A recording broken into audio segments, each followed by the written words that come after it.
Hello friends, welcome to the world of business studies. In the last 34 discussion, we have covered chapter number 1, that is nature and significance of management, chapter number 2, that is principles of management, chapter number 3, that is business environment, chapter number 4, that is planning, chapter number 5, that is organizing, and chapter number 6, that is staffing of NCERT. Now, in this discussion, I'll be continuing with chapter number 7 of NCERT, that is directing, in which we have covered topics like directing meaning, characteristics of directing, importance of directing, and principles of direction. Now, in this discussion, I'll be covering the topics like elements of direction and importance of supervision. Now, moving to the first slide, that is elements of direction. Basically, there are 4 elements of direction, that is supervision, motivation, leadership, and communication. I'll be explaining you all these points one by one in detail. Now, moving to the first point, that is supervision. Supervision refers to monitor the progress of routine work of one's subordinate and guide them properly. Supervision is an important element of directing functions of management. Supervision has an important feature that face-to-face contact between the superior and the subordinate is a must. In supervision, the senior-most people or the top-level management supervise the work done by their subordinates. They look after the work what the subordinates is being performed and guide them accordingly. Nowadays, supervision is even done by putting webcam in an organization and looking after what the performance of the subordinate is being done. And it is supervision is a routine work, and it helps them and guide them. It helps and guide the subordinates in performing their work and also motivates them to perform in a better way. Now, coming to the second point, that is motivation. It refers to that process which excites people to work for attainment of desired objectives. Among the various factors of production, it is only the human factor which is dynamic and provides mobility to the physical resources.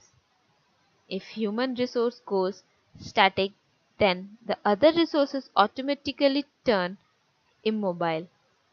Thus, it becomes essential to motivate human resource to keep them dynamic, aware, and eager to perform their duty.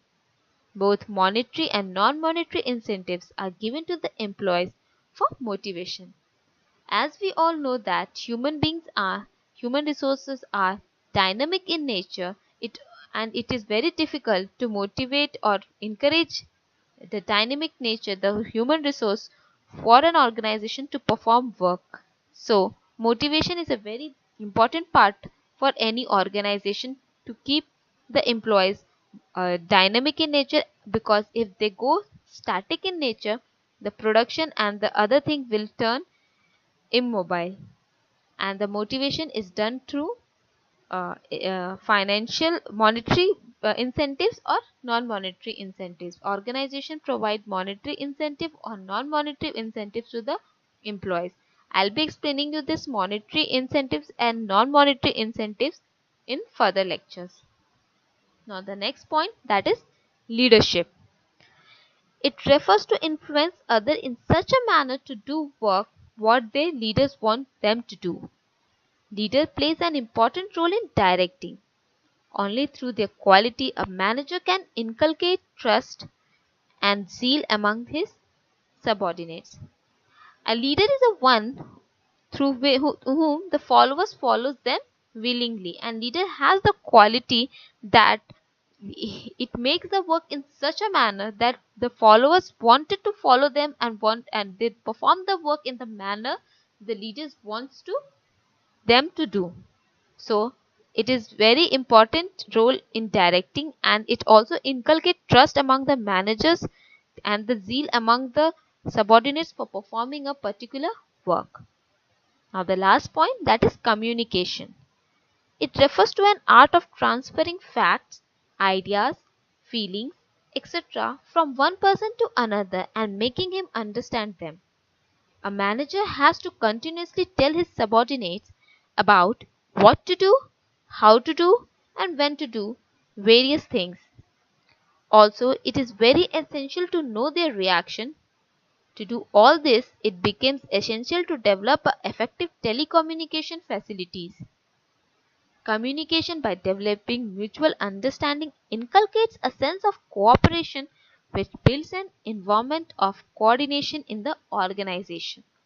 Now, we can say that communication is a very important part for any organization because through communication only we can transfer the facts, ideas, feeling from one person to another, and it would almost be impossible that without communication an organization can run. For any organization to run or to face the competition, it is very important that every organization should have an effective communication system so that it can deliver what are the objectives of the organization, what they need to achieve, and what and how they can achieve. Now, moving to the next slide, that is importance of supervision. These are the following importance of supervision.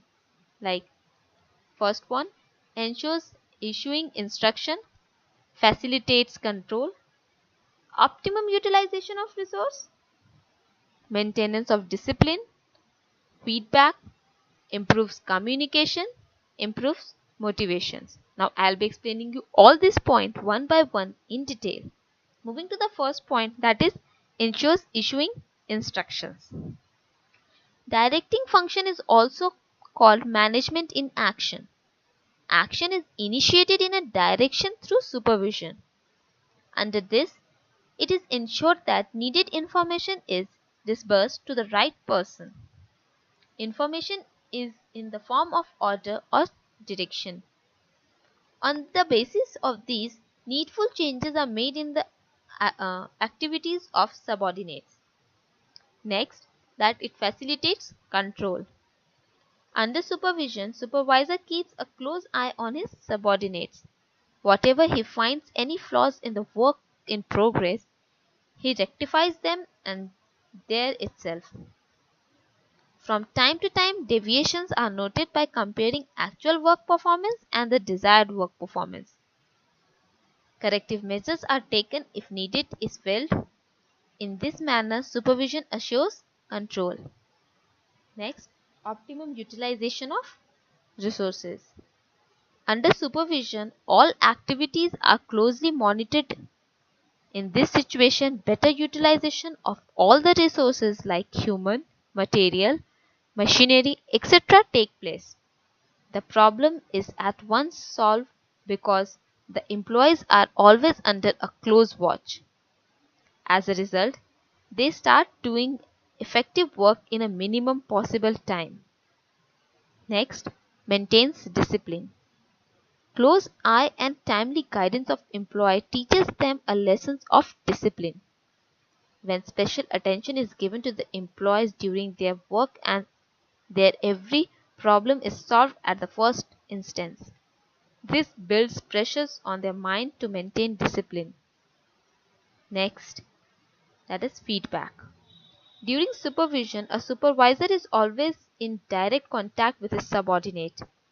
As a result, ideas, suggestions, complaints, etc. of employees with regard to managerial decisions are continuously received by the supervisor. This facilitates the process of receiving feedback and helps to take better managerial decisions. Next, improves communication. Whenever a situation or a dispute arises between two parties, the main reason for its lack of communication. Under supervision, supervisor gives order and directs to his subordinate. Also, he is in turn receives feedback from them. On the other hand, subordinate communicates their ideas, suggestions, complaints, etc. to the supervisor. In this manner, a friendly atmosphere is created between both the parties. This strengthens the free communication. The last point, that is improves motivation. Every employee aspires to see himself in an important part of the organization. During supervision, a supervisor divides the work in the manner that every person feels the responsibility of an important job in the organization. By getting this kind of importance, an employees feel motivated and renders their responsibility with more diligence. In the next discussion, we'll continue our discussion on topics interrelated terms, features of motivation, and motivation process.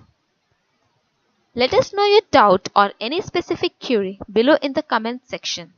Subscribe us and ring the bell button so that you won't miss any important updates. Till then, enjoy studying business studies.